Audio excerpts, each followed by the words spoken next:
President Obama is outraged at the findings of this week's Pentagon report that shows a rise in sexual assaults in the U.S. military. He shared his disappointment, warning members of the armed forces that these offenses would not be tolerated and would be fully prosecuted. It is a crime. That's true for society at large, and if it's happening inside our military, then whoever carries it out is betraying the uniform that they're wearing. Overnight, Lieutenant Colonel Jeff Kaczynski has become the poster boy for sexual assault in the military. Congresswoman Jackie Speier pointed to his mugshot as the face that should launch real change in dealing with a long, festering problem.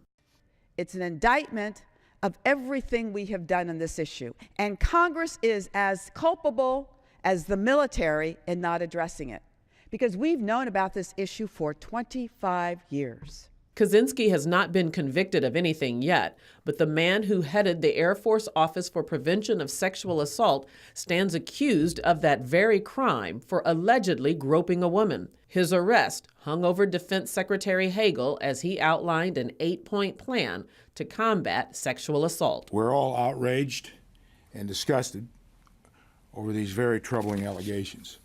No one in this building is happy about what happened. We're disappointed. But that doesn't fix the problem. Here is the problem. The estimated number of sexual assaults among servicemen and women increased from 19,300 in 2010 to 26,000 last year. This department may be nearing a stage where the frequency of this crime and the perception that there is tolerance of it could very well undermine our ability to effectively carry out the mission and to recruit and retain the good people we need. We have to do everything we can to root this out. Now, this is not a new phenomenon. One of the things that we've been trying to do is create a structure in which we're starting to get accurate reporting. And up and down the chain, we are seeing a process, a system of accountability and transparency so that we can root this out completely. Joining us now live from Washington, D.C. is Miranda Petersen, Policy Director of Protect Our Defenders, an advocacy group that provides peer support, legal assistance, and works to reform how the military handles military sexual assault. Miranda, thank you so much for being here with us. Tell me, what do you make of the strong statements that President Obama made yesterday? Hi, thank you for having me. I think that the statements that President Obama made yesterday are very encouraging, and we really need to take that and make it a reality. We need to actually see prosecutions of perpetrators. We actually need to see commanders being held accountable. We've heard a lot of strong talk coming from the Department of Defense and from our leaders, and we need to see that translated into actual action in the military. Absolutely. That was going to be my next question. Do you think it will translate into some action? You would think that the military had learned their lesson. Of course, the last time sexual assault was in big headlines was tail hook. We've seen now that sexual assault, at least in this survey, has increased in that amount of time. What's going wrong here? Well, unfortunately, I mean, this has been a problem for a really long time, and the military has over and over again, announced incremental reforms, programs. We heard more coming from Secretary Hagel yesterday about the types of initiatives that they're taking to stop sexual assault in the military, but they have been unwilling to embrace any sort of fundamental changes in the military structure, and we see that as the main impediment to actually addressing this issue. We see the commander intervention and the role of the commander as a serious impediment to stopping this problem. It discourages victims from coming forward and allows perpetrators to think that they're going to get away with sexual assault, and unfortunately they are. Miranda, can you talk about how lawmakers are affecting the dialogue and affecting perhaps changing the rules, if you will? I understand there are 7 female senators on the Armed Services Committee. What kind of impact has that made in pushing this forward? I think it's critical. We've been seeing really strong support coming out of the Senate for serious steps to actually reform this. We've been talking for a while about how we really need to see bold action from Congress We need to have them telling the military that we're not going to tolerate this any longer. And we've had serious talk about limiting the role of commanders, moving the decision-making for prosecuting sexual assaults out of the chain of command. And we're hopeful, but we need to see them actually move on something. I believe there will be legislation introduced in the next week or two on this issue.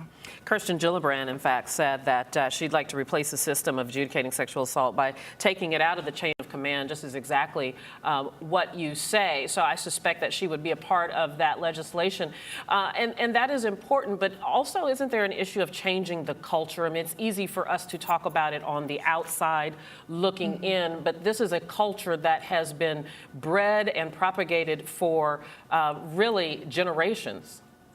I think that's true, but for over 20 years now, we've seen talk about how sexual assault is bad, how it needs to be eradicated, but we haven't actually seen any strong actions when these cases are coming forward. There's really low rates of convictions, even when perpetrators are convicted, as we saw with General Franklin and the Aviano case. They can be overturned, sentences are lessened, or we're seeing convictions, but we're seeing convictions for adultery or indecent behavior or indecent language, not for sexual assault. So there really hasn't been a strong action where perpetrators are actually being fired, where commanders who mishandle these cases and aren't taking a strong leadership role in eradicating this are being fired.